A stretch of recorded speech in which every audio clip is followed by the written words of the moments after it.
Oh, shit. All right, guys, welcome back to the Multiverse of Geek. The Multiverse of Geek. I couldn't even get it out.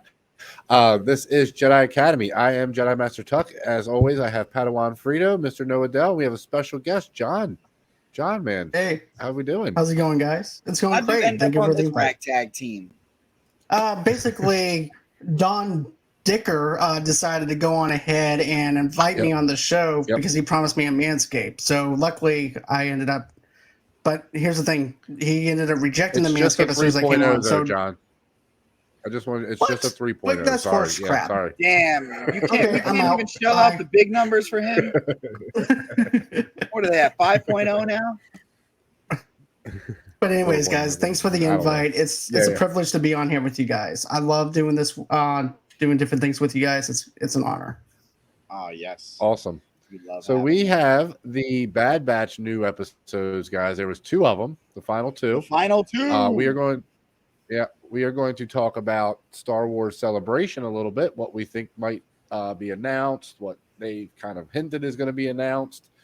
And then we're going to finish off with obviously the greatest show ever created, other than Game of Thrones, I think, is Mandalorian.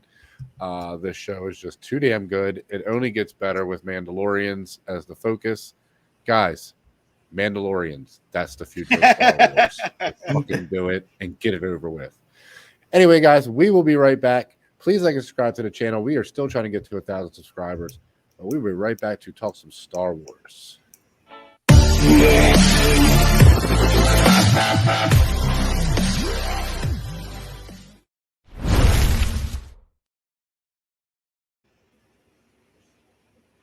All right, guys. So let's just hop right into Bad Batch. What do we think? What do we think about these last 2 episodes? Where are we standing? I honestly feel like they were great. They were heartbreaking. Yes. I mean, the betrayal. I wish the betrayal came a little sooner with Sid. Sure. I'm extremely fucking devastated that Tech is no longer there. Well, we didn't see a body. Yeah, so the only if you problem don't with see the that is, body, you think he's still alive from that? Yeah. Like from falling from there? Like, I don't know, guys. It's yeah. I don't know, guys. My only thing is they set it up so obvious in the beginning because they just let him kind of. They show. Well, sorry, they had that moment between him and what's her name, Wanda Sykes' character, where and it's just like, well, he's not coming back. Like, well, he's now not it made all the back previous episodes like make more sense of why they seem like more tech centric. Like, sure. Yeah, so for me, I was like, oh, yeah, it was heartbreaking. I'm glad I watched those 2 episodes before The Mandalorian, or I would have been sad. Oh, man. I would have been depressed if I would have watched it after The Mandalorian. I was not ready for that. Like, I thought someone was going to die, but I was not ready for that at all. So I want to start off first by saying that last week I came in a little hot on Bad Batch. Yeah, you did. And I want to say I apologize for that. Apology. But no, watching these 2 episodes, look, I'm not satisfied with this second season overall. I'm just not. But I really did enjoy the way they ended it. I really enjoyed these episodes. I had no issue with really anything. Like I said, obviously the obvious stuff, but other than that, no, I thought they did really well with ending this season. Again, it's just 15 episodes too long for me. This story right now, where it's at right now. Hopefully 16. Next season it picks up. Yeah, it was 16 episodes, and I agree. No, I mean 10 episodes too many. Like, I think this story could have been told in 5-6 episodes. That's what I'll say. That's what I'll say. No, again, I really did enjoy these last 2 though. I really did. So, John, do you have any? What do you think, John? I know you haven't seen the newest season, correct? Or have you seen it? No, I haven't watched any of the Bad Batch. I'm just a diehard Mandalorian fan, so I'm basically just here for Mando. Sure. Which is perfectly fine. Fair enough. But as soon as I got the invite, we're gonna be doing Mando, I had to jump on that because of the fact that, this is actually the Wild Wild West when it comes down to the Star Wars TV series. Oh, yeah. And I just had to talk about Mando.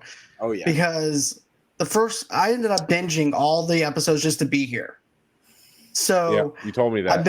I binge watched all 5 because I was so caught up with The Last of Us and things like that to the point where I needed a little bit of a breather from doing TV series. But is it okay if I jump into Mando? Is that cool? Or do you guys want? Well, no, let us. We're going to talk about. Do you know about Celebrations coming up next weekend, right? Yeah, I knew about Celebration. Real quick. I just want to see overall. Oh, go ahead. Out of 10, guys. Last 2 episodes, clump them together. I'd give it a 10. I'm giving it a 10. Yeah. I can't give it a 10. I'll say 8.5. I'll say 8.5 for me overall. Why? Just because of the overall season. I mean, it just again, I don't think we got putting your previous feelings aside based on these last 2 episodes. Oh, just these last 2. All right. Just these last 2 episodes. The way, put it like this: the way that they tied it together. I'll say okay. I'll okay 9.5. And you can't give it a 10. I can't give it a 10. I can't give it a 10. I just want to know why. That's it. I was just curious. Yeah, no. It's not that I don't like it. It's just I don't feel like even with these good episodes as an ender, it's a strong enough ending for the show. But again, it's not that they were bad. I'm not saying they were bad. No, I'm just saying for me, that's all. Yeah, I get it. Again, I love this first. I love the first season of this show. This season just really disappointed me so far. But again, I'm not to the point where I was last week where I'm like, screw this show. I'm never watching again. I will still watch next season. So yes, for me, with the highs and lows of the show, it makes me excited for the next season. As long as next season they maybe listen to the fans and don't do fillers. If there's not 10 episodes of fillers, I'm great. I still feel like they need to get because the fact that we never got Gungi, the fact that we never got Gungi again, absolutely irritates my soul. And the thing that made me mad is why would you go back to Sid knowing full well she's pissed off at you that she would most likely hand you over the Empire? Why would you not go back to Pabu? Where maybe, they don't have robots to heal you, but I'm sure they have some medicine man that could take care of you and patch you back together that, hey, you're off of everybody's radar. Like, to me, that's just a bonehead mistake. But, they don't have their sword. Tech had just died. They had nowhere, like, in the heat of the moment, it could have been, there could have been any number of situations. Like, they have light year space, though. They can be anywhere like that. Like, I get it. Yeah.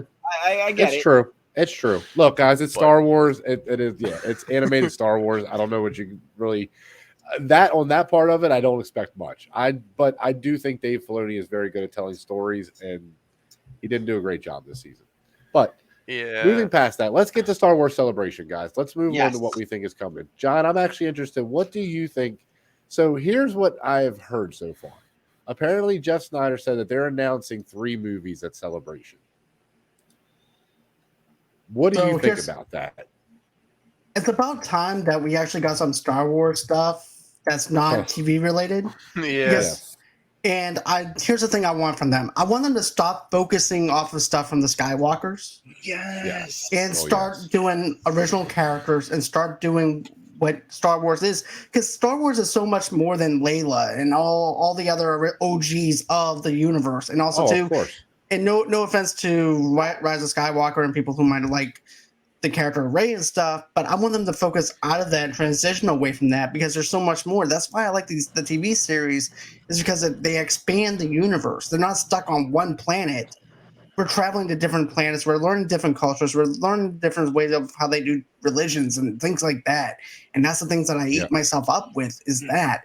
And I wish that they would actually focus more on their movies in that kind of aspect in a 2-hour span, because you can do 2 planets in 2 hours and focus on new planets and develop your characters in that kind of sense. And then if you want to transition into a TV series, you can.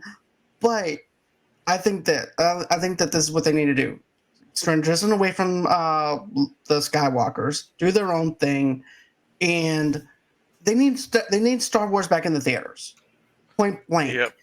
And it's been so long since we had a Star Wars movie in theaters. And I even talked about this on my show, where basically 2017, I think. Yeah, 2017. Yep. And I even said this on my show, though, guys. Like, part of going to the theater is an event. We never, and I feel like after the Star Wars stuff is done, even though you have the bad fan base of Star Wars, that, to be honest with you, I just feel like that there's no event. There's nothing to be excited about in a sense. Yeah, we got the Marvel stuff, which is not really doing so hot right now. It's a mixed bag of emotions on that level. And and basically we need this. We need an event to make it feel special for us as Star Wars fans to go out and say, you know what? We need to go on ahead, support Star Wars all over again and make it an event. Because going during the summertime, I remember even the prequels. I was something to be excited for.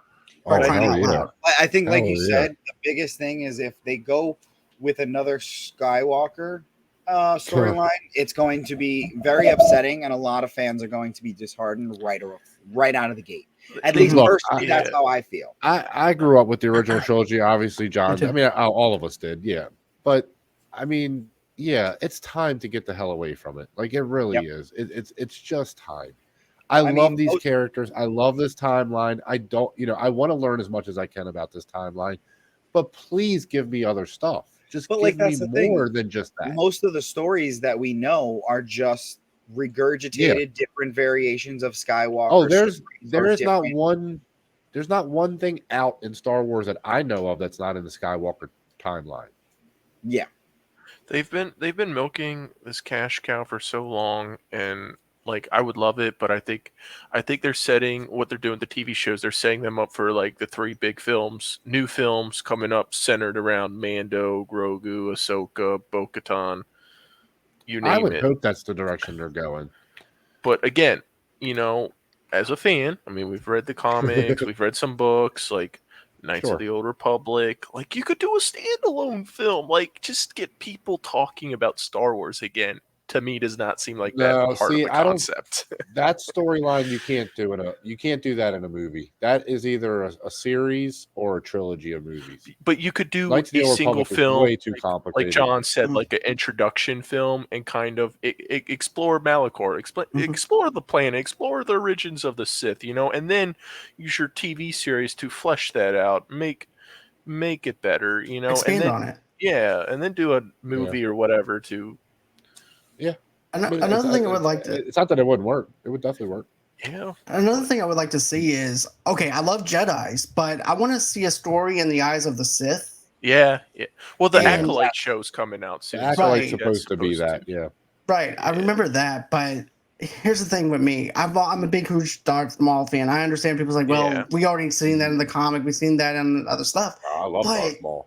But the twist on that is, I would like to see that tale be told in the lenses of Darth Maul, where he thinks that he's the hero in his own eyes, and he sees Obi-Wan as the enemy, and go out through that way. And I think it's so much more of a rich story than just having it focus on Jedi, because according to Jedi that they're the enemy. But I want to see someone that is dangerous enough to make themselves look like they're doing something good, when in fact that they're doing something evil, not even knowing it, because that's the most dangerous characters that you can have. Well, I'll throw you another tragic story, General Grievous. Yep, that's a good one.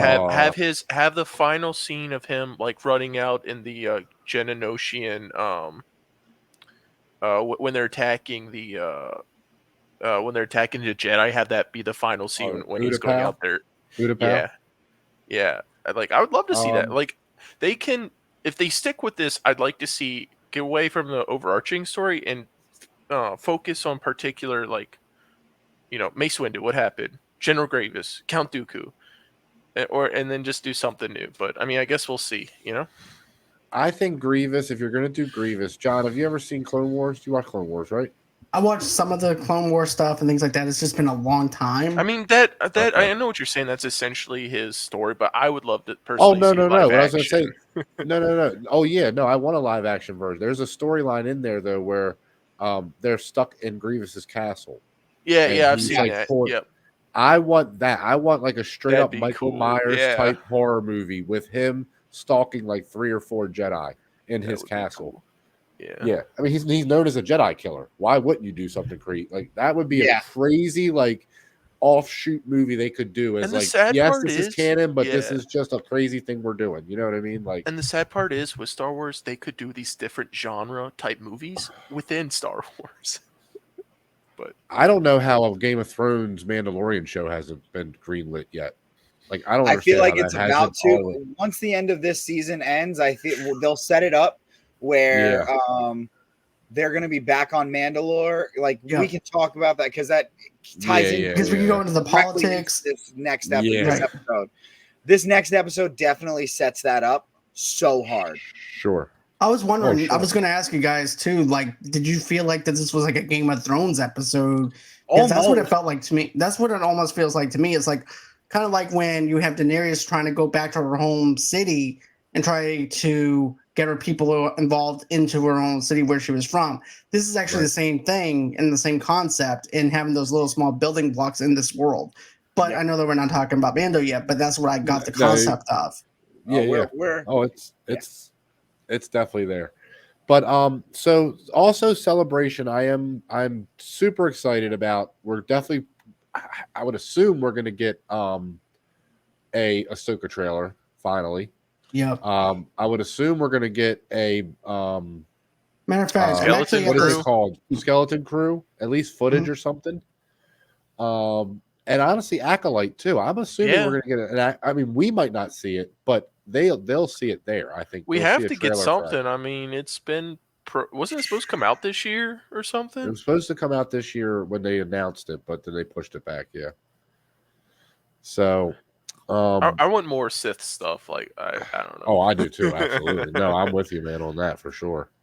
I mean, I've seen the games, like, you know, Knights of the Old Republic, and just like, come on, mate, give me, you know. I wish he could do it, but I would love to see Sam Witwer come back and do the Force Unleashed storyline. Make that. Yeah, no, that would be cool. Live action. Love to see that, but I don't think he would do it now. Well, but that would be fucking crazy. Okay, so I'm looking through the stuff for Star Wars Celebration right now. Okay, what we got? We have an Ahsoka stream from Celebration stage. Sure. And that's from 11 to 12 p.m. on a Saturday. Then we have.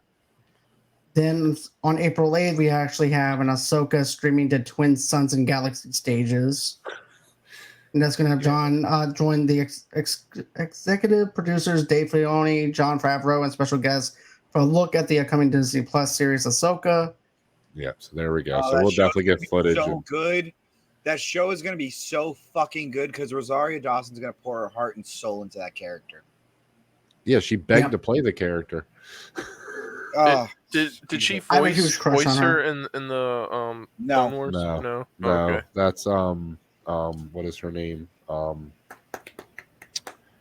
Shoot, I can't remember her name, but she wanted to play her, but she doesn't have the age to play her. She's a very young looking woman, but I think she's in her 40s, but she looks like she's like 20. Yeah, look, Rosario Dawson playing Ahsoka is probably one of my favorite things from last season. When that episode came on last season in Mando, I mean, I literally lost my shit because Ahsoka's one of my favorite characters. I've literally watched Clone Wars like 3 or 4 times. So like I love Ahsoka. She's her progression as a character. Man, well, I just love that Filoni wrote her to be hated just to make her be loved as a character. Like he specifically wrote her in the Clone Wars movie to be hated. So in Clone Wars, the show, he could make her story where you absolutely love her by the end. And he pulled it off. Her story's kind of tragic too, in a way. Yeah. Oh, it's a really her whole story is completely tragic. Yes. So yeah, I'm really close to this character. I love this character so. I mean, I even have one of my rings is an Ahsoka Tano ring, the lightsaber from Enzo rings. But I think what I'm honestly most excited about, I'm with Noah. I want to see what they're going to do with Acolyte. Like, I want to see how dark they're going to go. I really do. And again, this doesn't have to be like super serious, like like Andor, but I want them to sort of I don't want this to be Clone Wars dark. Do you know what I mean? Like, I want this to be a real show. Like, I want them to take it seriously. Yeah. So, well, like, my thing is, like, you know how in the games, like, you can choose to be a Jedi or a Sith, and then, like, it doesn't have to be the acolyte, but you can go show them be apprentice and progress and become a Sith Lord, just not set. It could be its own standalone thing, which would be really cool. I don't know. I just want more Sith content. It'd be cool. And the skeleton crew is set. Oh, go ahead. No, I was saying, but my biggest thing is I would love them to go back to the Plagueis era. Yeah. They like could do it back young to the Palpatine beginning of the Sith or something like that. Tom Hiddleston, get him while he's young. Yeah, play young Palpatine. Tom Hiddleston while he's young to play young Palpatine. He is perfect. Oh my god! Yep, he is. They could even de-age him if they needed. Yep. Well, I don't think he's already got. He still looks young enough. He looks young enough. He's one of those actors. I feel like he'll perpetually be 16 years old. Yeah, Tom Hiddleston can pull off young Palpatine, in my opinion. He doesn't look just like him, but he looks just like him. Like, he looks pretty close. But yeah, I agree with you, man. I want to see what they're going to do with it, because apparently Skeleton Crew is set around the same time as Mandalorian.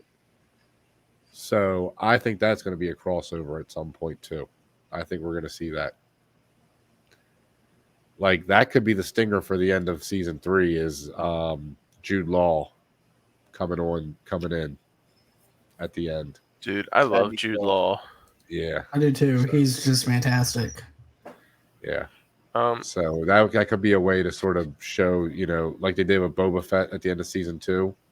Do that for Skeleton Crew. And they said, look, that show's being pitched as Stranger Things in Star Wars. What, Skeleton Crew? I am super excited for that angle. A bunch of kids going around doing some Scooby-Doo shit. Yeah, I'm all for that, dude. Do we know? I'm loving the idea of a Stranger Things in space kind of vibe. So yeah, count me in. Absolutely. Do we know what trailers might be dropping, or that's still yet to be decided? Like I said, definitely Ahsoka. For sure, Ahsoka, possibly Acolyte. They've already been shooting Acolyte for a while now, so we could. That's what I'm looking at right now, though. Too. Yeah. I'm sorry. I don't mean to talk over you. You're good. I'm pretty sure Skeleton Crew started shooting too, or finished shooting, so they could have some footage from that. Yeah, I don't know what we're actually going to get a trailer for, but definitely Ahsoka. I like to see Skeleton Crew, but I would like to also see the Villains TV show that we just mentioned as well. Yes. So since they did Tales of the Jedi, shouldn't they do Tales of the Sith too? Yes. Like, 100%. Wouldn't you think that would be the obvious sister, show to that? Like, do Darth Maul and do Darth Maul and you could do General Palpatine. Do young Palpatine. Fuck it, tell the story. Darth Sidious. Yeah, that's what I'm saying. Like, I don't know. Like, why wouldn't you do that? I don't know. I really love that Tales of the Jedi was a great show. Yeah, it really was a good mini show. I just wanted more of that. This is where I think that we might actually get something is at 12 o'clock p.m., 1 o'clock p.m. on April 9th, which is a Sunday. But they have this thing called Lights, Camera, Action, and Transfers. So basically they describe it as in the days before home video and computer games, the analog pleasures of rubbing down transfers onto printed. Never mind, that's not going to be what I thought it was. Sorry. So I went to Celebration a few years ago when it was in Orlando, okay? And me and my son did this panel. It was called a writer's panel is what it was.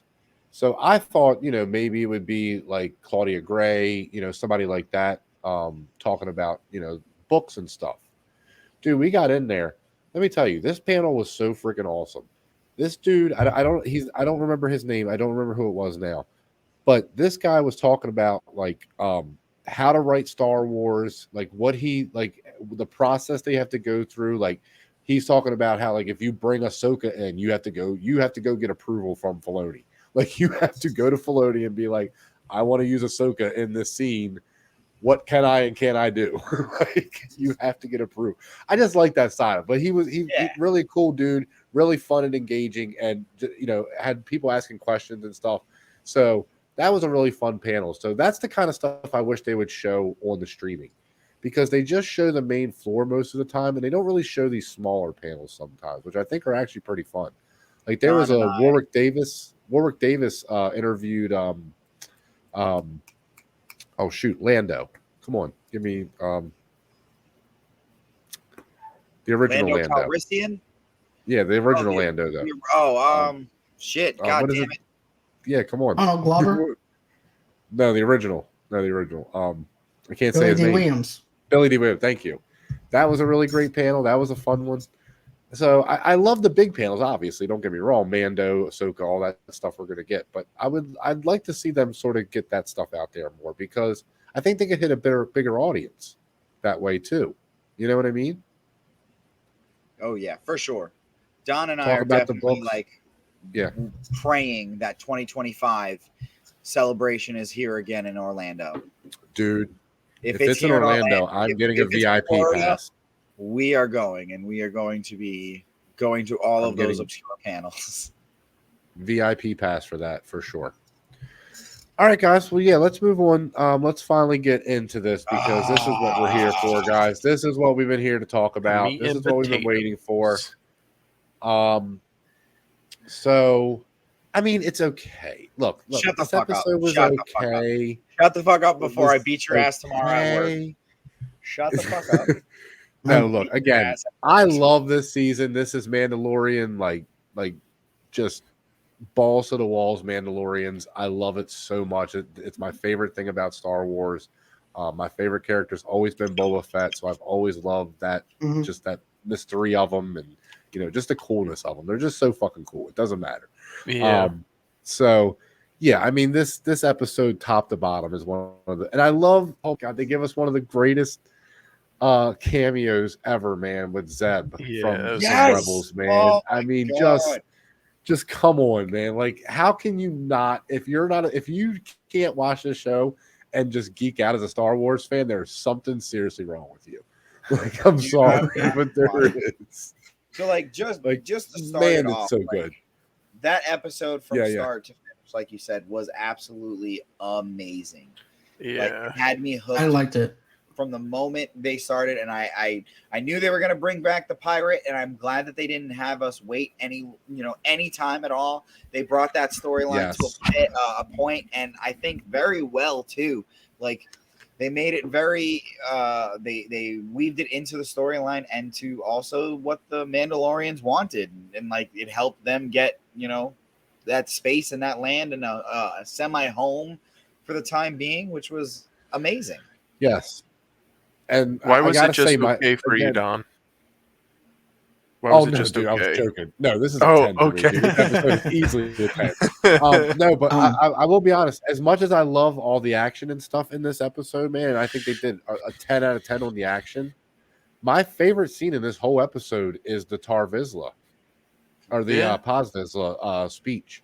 When Mando goes out and says, we need to go help him, and then he gets up and he's like, why? Why are we doing this again? Why are we going to sacrifice our lives again? You know why? Because we're Mandalorian. Dude, that's like me out, to be I'll be honest with you. That's like me out at first. I'm like, wait. Because I was like, okay, so they're going to go on the spin of the fact, you may be able to, Mando, you had a history with them, so therefore we don't have to go ahead and help you or anything because you have a history with him and he helped you. What has he done for us? So why should we help him whenever we did all this stuff too? So I'm thinking that it was going to go that direction. And then all of a sudden he pulls the rug from under you and he does that speech. I'm like, okay, this is like a speech from 300. I'm like, okay, I'm sold on this. Because Paz, you have to think, I thought originally he had his own agenda for also I thought he was going to again try to take the Darksaber, but I mean, it seems like he's either okay with having Den or Bo-Katan as the leader, so that's kind of cool to see to me. See, my favorite scene of this whole was the Bo-Katan scene. The scene with her in the armor again, just basically telling her take off your helmet. I'm surprised she let her do that. I thought it was a test. No, it was a very it valid made perfect sense. Yes. You are the one to unite all of Mandalore. Like, you are the face of, like, basically what her sister was to Mandalore. You are the face of Mandalore. You are the only one that can be the face and the leader. You are the bloodline. Sorry. No, go ahead. It was just she's from the same bloodline. She just it makes all the sense in the world because, like she said, she has walked both paths. And in that scene, I thought we were. Oh, go ahead. Sorry, Don. No, I was going to say I thought we were also going to get to see a face reveal of the armor too. I did too. I was so hoping for that. I thought we might. Yeah. We were psyched because of the fact that doing it in private, and she tells her to take her helmet off. So I'm like, okay, so technically you're not around other people. You're just around one person. So therefore, it can become like hearsay kind of thing if anything gets leaked out or whatever. Oh no, that didn't happen. So it's one person's word against the other. But I thought for sure we were going to get that helmet revealed, and I was about to geek out over that because I'm like, oh my god, we're going to do it. But dude, I really did. When she said take your helmet off, and then she's like, wait, what? And then she's like, take your helmet off, and I'm like, she's gonna mess with her and be like, oh, you're not a Mandalorian. Yeah, that's what I thought. That's what I thought they were going to do. Yeah, like, this is not the way. But I love that scene because she reveals so much to her. What she's saying to her in that moment is, you saw the mythosaur. You have walked both paths, with and without the helmet on. Like, you are a true Mandalorian. All you've ever fought for is to be a Mandalorian, bring Mandalore together.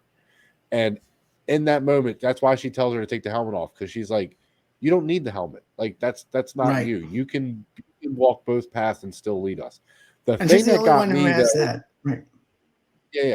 and the thing that got me is when she's walking out with her towards Din, I literally thought they were going to cliffhang this episode with her saying, and I challenge you for the Darksaber right now. Like, I was like, what is about to happen? Yeah, the way they walk up on Din, I'm like, oh, she's about to challenge him. Like, because the last words she says to her are, you are the one that will lead us. That's basically the last word she says to her is, you are the one that will lead us. Then we just see them walking out towards Din, and Din's like, wait, what? What's going on? What's up? What's the beef? Like, we just saved this planet, and now you're coming out at me like this? Like, what's going on?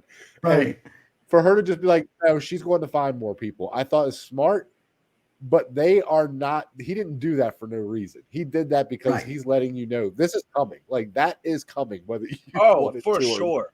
Because whoever leads the Mandalorians need to have that saber. Yes. Like this, or maybe the Mythosaur Trump things. Didn't you say that, Noah? Maybe the Mythosaur Trump things. I said, didn't you say that before? That I mean, that's dude. If she comes out of the minds of Mandalore, I do think she will ride that Mythosaur. But see, I don't think sabers don't matter that much at that point. So she's either A, going to first go tame the Mythosaur, or B, go get a bunch of followers, go back to Mandalore, tame the Mythosaur, and then when they're all there, challenge Den again for the Darksaber, and then be like, okay, well, I not just only have the Darksaber, I have my lovely pet. And then, here's another way though this could go, because of the compromise that we just saw with her being able to take her helmet off, or being told to take her helmet off. Is there a possibility Din keeps the Darksaber and she keeps the Mythosaur and they rule together? Or Den might lose the Darksaber again to Moff, and then she beats Moff, and then man, if he sneaks up on Din, takes the Darksaber, and then she beats the I'll put it like this. What if Moff surprises them, has a bunch of Beskar droid bots again, and they're not able to defeat them, takes the Darksaber, and then it's only with a combined all the Mandalorian forces, but Bo-Katan, swoops in and gets the Darksaber in combat again. Yeah. I mean, dude, it's definitely anything's possible at this point right now. Anything is freaking possible at this point. I do have another thing I want to touch on real quick, and I mean we can still talk about it more, but the tag at the end, the actual tag at the end, where we find out about Moff Gideon, and apparently that Mandalorians are the ones that did this and freed him and broke him out, which I'm not buying. That's obviously a setup, I think. I think that's obviously a setup to set up the Mandalorians as the bad guys here. But I was thinking it's very interesting. I saw 3 possible scenarios from another video I was watching. It's either A, like he put that metal there to frame the Mandalorians. B, it's the black droids from last season, but they're Beskar now. Okay. Or C, hold on. It might have just been those 2. Sorry. I thought it was this though. No, I lost it. It might come back to me. You guys go ahead. My thought though too was thinking maybe there might be a mole within the Mandos though. Or C, it's dark Mandalorians, like Death Watch or something. Yeah. Okay. Yeah. But what are you going on though? If you were going to go with those 3 scenarios, which one would you choose, Noah? Oh, they're setting them up. Oh, sorry. Oh, yeah. It's either got to be A or B. A being it's a setup, or B it's the Dark Troopers, because I don't feel like Moff would trust Mandalorians or anybody that's not Imperial or one of the Dark Troopers. Right. No, it makes sense. Plus, I mean, they really messed up that ship. So in order to get him out, they would probably have to be droids. Think? How do we feel about the one scene with the TIE fighter pilot actually coming into the why can't I think of the name? The office to talk to the dude who went to Mandalore. I can't. Tim Meadows, yes. Man. The ladies' man. Yes. How did we feel about that whole scene between them? I love that scene. The one chick from the last episode. Oh, she's a sneaky little snake. She's a sneaky snake. Oh yeah. Sneaky snake. Little sneaky snake. But sorry, it's a bad TV reference if anybody knows it. Yeah, no, I actually really enjoyed it. Exactly. No, I really enjoyed it. Seeing Tim Meadows in this episode was really great. Obviously I like him a lot, so yeah. But yeah, no, I really like that he had to go there and he felt like he had to ask for that in person. I like that they're showing that side, how they're not the bad version of the Empire, but they're a version of the Empire. Like they're just a bureaucratic system that you have to go through a whole bunch of basically they're the credit card bureau of the dark side. Yes. Hey, this is credit card fraud department. And I do think the New Republic show is going to show a lot more of that, which I'm fine with. But then if that's what you're going to do, then then the Acolyte has to be the counterbalance to that. Do you know what I mean? Right. That has to be the dark side version of that. Yes. So I hope that's what they decide to do, but we'll see. There's something that I wanted to mention though too. There's that female character that backstabbed the scientist in episode 3, which I named her fake Robert Pattinson. But the chick. Oh yeah, I know what you're saying. That was kind of she's annoying, but I do appreciate that she's kind of like, I think low key she's still working for Moff. Oh, she's definitely working for Moff Gideon. Yeah, she's definitely working for Moff Gideon. I love what she's doing here. She's like the puppeteer orchestrating all this stuff that's happening within this world. I think that is actually a smart way to doing it, and also too, everybody did shit on all over the place on episode 3, but for me, episode 3 was like a psychological kind of feel to it that we never saw in Star Wars. Because you have the scientist, he's going over there, going into the thing, and there's like, well, how do you feel? Do you feel angry by this? You still have resentment. And I was expecting him every single day walking into that room, his character changing. Dude, and then how much did that feel like what is it called? The Harrison Ford movie. Blade Runner. How much did that feel like Blade Runner, man? Some weird stuff. Yeah. But going over back, seeing it transition into this episode and seeing what she's doing over there, I'm like, okay, I see what you're doing. I thought that was very smart. But then the thing that made me laugh was seeing Tim Meadows there, and he's on the computer. I love him. Yeah, I do too. Oh my goodness. I was like, wait, what is Adam Sandler's friend doing on here? Yeah, I know, because the first thing I thought of was the ladies' man. I was just waiting for him to get on the computer. He goes, you know what you should do? Put your girlfriend in doggy style. Exactly right. Exactly. That's what I thought. But I just love him as an actor. Well, I know him from the Goldbergs, so for him try to be in a more serious role, like I'm like, okay, this has to be there has to be some like comedic relief in this, and it was. And going back to what you said, John, I believe that's important because it also show the fallacies of the New Republic, just like ignoring all the smaller planets that. So basically, the Warner Brothers Studios. The building is burning. Everything is fine. Everything is good. No worries. Good. All of a sudden, you see this. It's that scene from SpongeBob where they're backing up the Flying Dutchman. You're good. You're good. Yeah. Exactly. But let's touch on real quick. Not real quick, but let's touch on the action in this show, man, because. Man, this is some of the best battles, right? I mean, the air battle that we have with the big ship and Bo and Mando coming in, and then the drop troopers, the Mandalorian drop trooping in. I mean, just so many good shots. The boxing, the ambush moment is the really, fight scene in the city. That was really good too. And that was to me the most cinematic that we got out of it. Yeah, and they went for it, man, and they brought that ship down at the end, and they killed everybody on that ship. I mean, they went for it in this episode at the end there. So, I mean, any kind of general thoughts overall, guys, about the action in this episode? Oh yeah, it was great.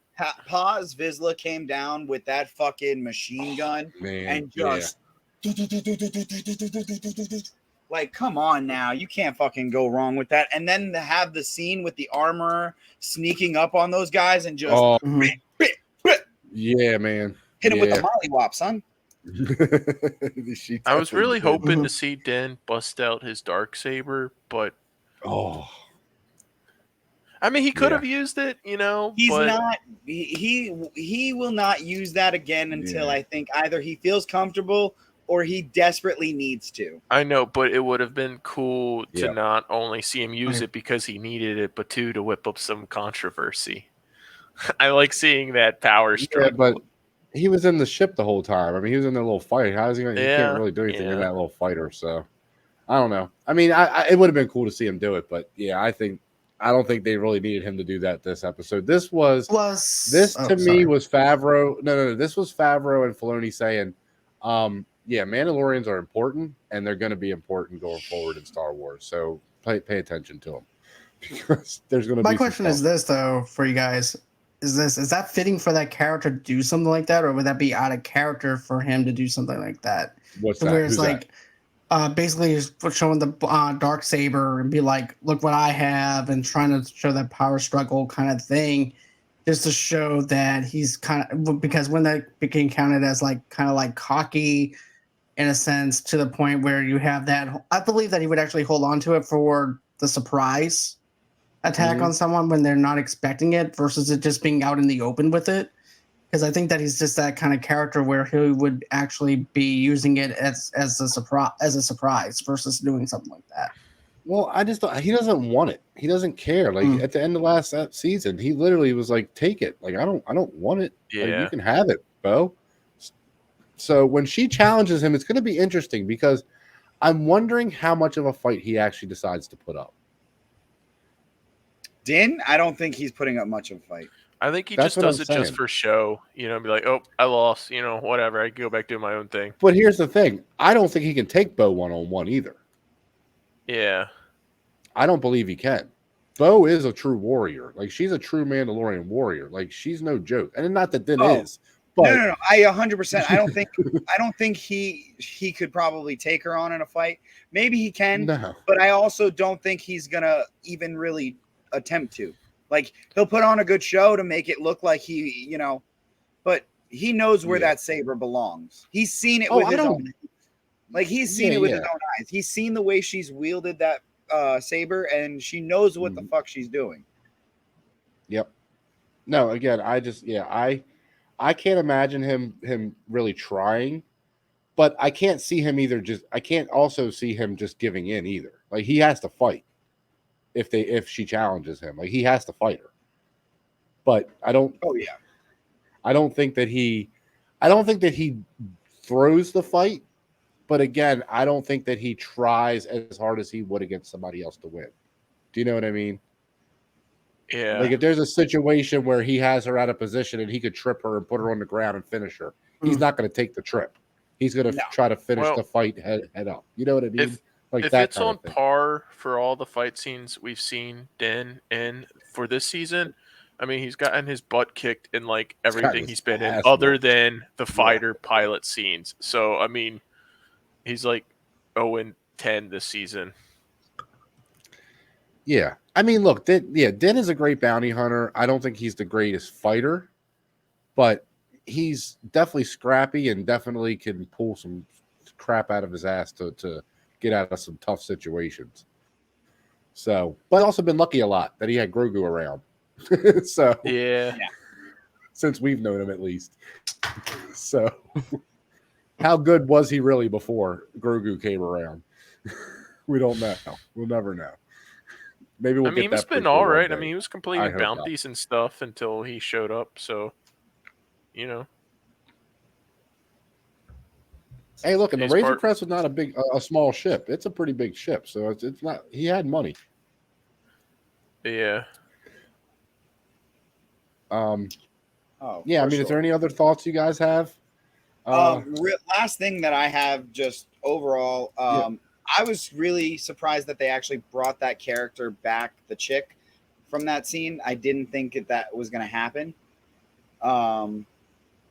So I do think that we're going to get more of her. I at least thought if we were going to get some more shots of her, it would be in that new show that they're coming out with. Mm-hmm. But this one, it was just a nice change because, like I said, I did not expect us to see her, at least not too soon. Mm-hmm. I think what's going to happen is that pilot is going to report back saying, "Hey, we think Moff is alive," and she's going to intercept that info and somehow get in contact with Moff and be like, "Okay, the gig is up. They know you're alive, so get your crap together. They're coming for you." Oh yeah. But yeah, here's the thing. I really enjoyed these last couple of episodes, this episode that we have. I thought the action sequences were really good in it. And also, too, my speculation is this. I think we're going to wind up seeing probably, I don't think we're going to get to see the reveal of what's going on within the ship itself until, maybe the last episode, where the Mandos are framed, if that's what's going on, or we're dealing with some dark Mandos and stuff like that, too. So I think that's going to be the cliffhanger at the very end of this season, going into the next season. But that's just me speculating on it. But all in all, this has been a great season. Oh yeah. Oh, I think so. Yeah, for sure. I mean, look, this season isn't I wouldn't say it's my favorite season out of all three, but I love this season. I really, really love this season a lot. So.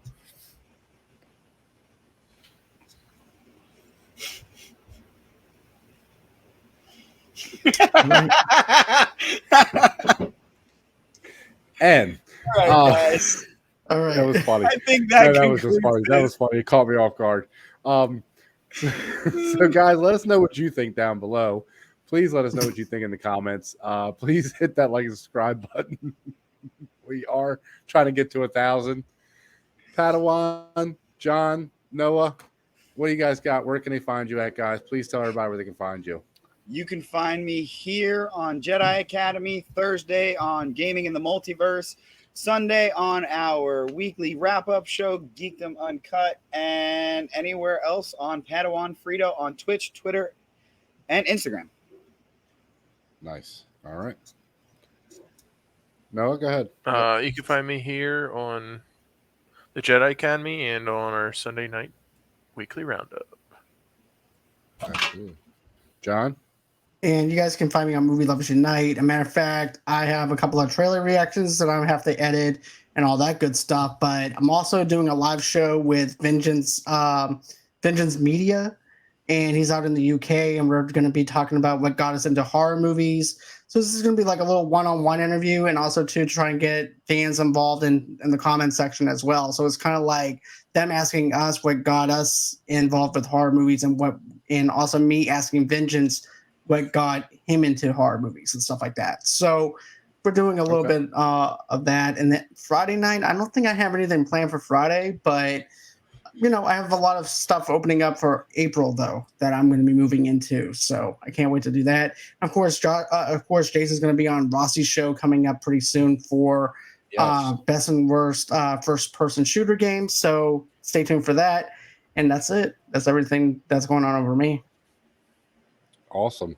Guys, you can find me on Twitter at Jedi Master Tuck. You can find me on Instagram at Jedi Master Tuck. And look for the Multiverse of Geekdom on Facebook, Instagram, Twitter, the Benverse, all three also. And guys, you can find me here all the time. But guys, please check out Titans. Let us not forget. Yes, I was going to say, let us not forget. Please, yes, do check out the Titans. Doing this. Yeah, I get it, but you're also old, so you forget things. I'm a little senile. I'm just a little senile. No, guys, but yeah, please check out Titans of the Turf. We just had our official week of the season. Really, really great matches this week, guys. Please check them out. We really having a lot of fun with this so far. We can't wait for this next week of matches. So please check that out. But guys, for everybody here, I'm Jedi Master Tuck, filling in for the head geek Ben. And guys, we will see you next time on Jedi Academy. Mwahaha.